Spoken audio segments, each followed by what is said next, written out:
Bogus breath testing checkpoint, which targeted a group of euthanasia supporters, has been ruled unlawful and unjustified by the police watchdog. Many of you will remember this. Of course, the checkpoint was part of a police investigation into a possible suicide in 2016. And officers were seeking evidence to support prosecuting euthanasia advocate Susie Austin for assisting with that. The Privacy Commissioner has also condemned the action, saying he's concerned police have said they've run similar checkpoints in the past to gather intelligence. Here's our reporter Anne-Marie May.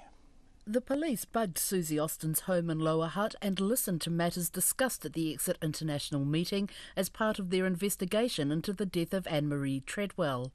The conversation at the meeting included how to obtain drugs from overseas and ways for people to take their own lives.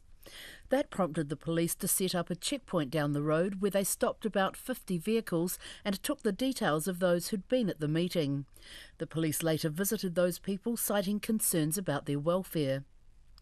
Many were dismayed at the visits, with one woman asking Independent Police Conduct Authority investigators why at 85 she was assumed to be helpless and weak and needing comforting police to come and pat her on the back.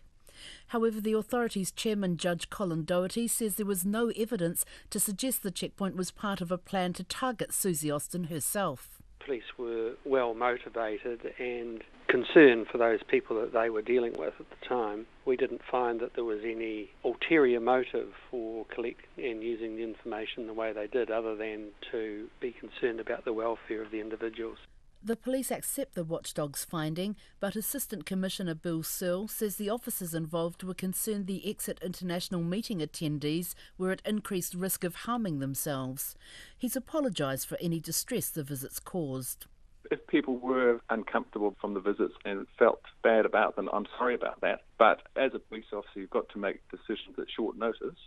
We have a duty to protect life, and the police officers were doing that in a way that they thought was most appropriate at the time.